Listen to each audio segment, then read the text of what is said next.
they have a 1-0 lead, but we saw what happened in the winners bracket finals. It didn't matter when a team had a lead. The other one would always come back into things. They would always show what they were made of.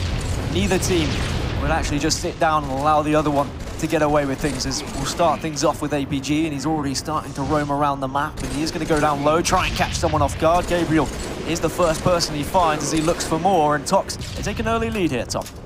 APG doing the right plays here, just rotating around bottom center, trying to clean up whatever his teammates call out.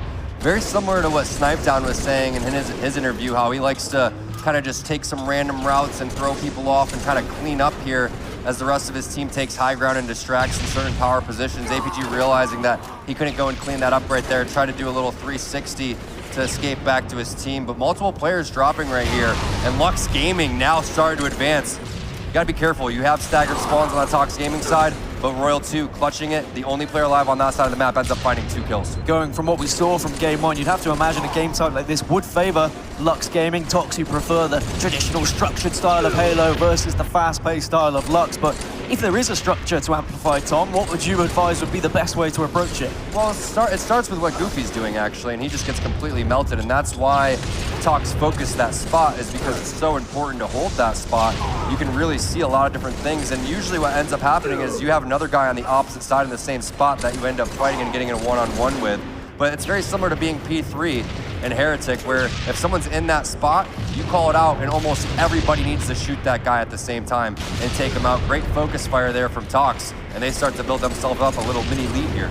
Oh, Royal 2 just shooting across towards goal. Will finish up Ryanoob as well. We have to remember, TOX Gaming on this game type, we saw Snakebite hit a running riot yesterday as well, so it's not like they struggle on Amplified Team Slayer, and they have a 4-kill advantage, and it's Snakebite again with the double kill. Looks across, it's not going to be a triple, but he will just lay down a little bit, suppressing fire so that he can get away and so he can rejoin his teammates. Of course, so important on Amplified to ensure that you are running around with a partner, or at least communicating with your team when you're going for a flank. And you see Snakebite realizes his entire team's low, so I was expecting him to do this play here, which is make his way over towards P3, where he's going to meet a nice blueberry there from Goofy. But he was either going to go Finn or towards P3 there, because if you look around and see where your teammates are, one of the things that you have to think about is what their screen looks like. You do want to look at the same spot as them eventually, but you need to position yourselves in a place where you're spreading out, controlling a majority of the map, having a lot of that real estate. So I really like that play from Snakebite, but Goofy answers with a great stick. And you can see these guys starting to trade kills back and forth, but Lux not able to go on any type of major sprees quite yet. This is the first time in the last minute or two that they've had TOX off of the spawn, but it was Royal 2 over towards the opposite side when he got that double that really flipped this game on its head and gave TOX the little lead that they have. So as long as TOX can continue to trade kills, keep doing what they're doing, not let anybody go on any type of spree here, they're going to be looking really good. The biggest lead we've seen so far was about 7 kills for TOX, but Lux were able to close that down to now just 4 kills, as Gabriel is going to take the height advantage over APG, but look how APG's just dancing behind cover. Doesn't do him any good though, still falls. It's still a 4-kill game as well. Ryanoob will try and get the grenades to finish off Royal 2, and then he just look how all of the Lux members are ensuring their battle rifles are on point. The team shot is incredible, as now Ryanoob looks across to Lxthul as well, and he'll communicate that to Gabriel, who gets behind, gets the back smack, and now it's just a 2-kill game.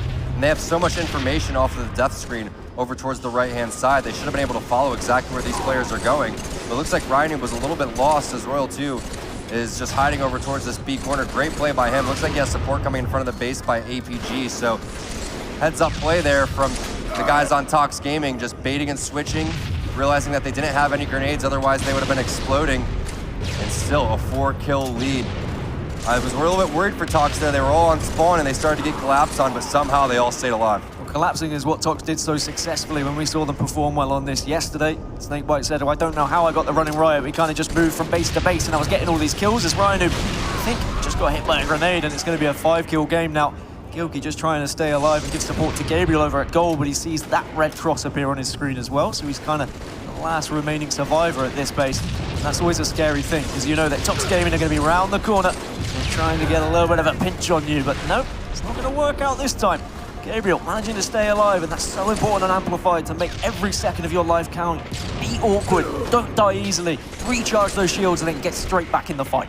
So here it is. We've seen this happen over and over again, where each team has kind of slayed each other out. It's been TOX getting 3 down, Lux getting 3 down, flip-flopping over and over again, and that's why you've seen it go from 3 kills to 6 kills over and over again. Now a 5-kill lead here for TOX.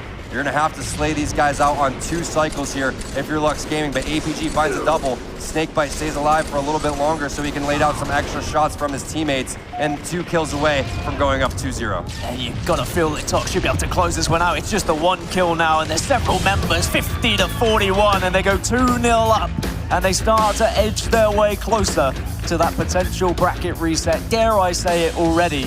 But we saw what happened in the winners bracket finals. As soon as there was any sort of lead, the other team would just come pounding straight back in. And I'm expecting a big response from Lux Gaming. We'll take a look at the statistics. Tom, anything that screams to you on that screen? Lots of assists coming in from Rhino. You could say, yeah, he went 5 and 10, he went -5, blah, blah, blah, but 18 assists.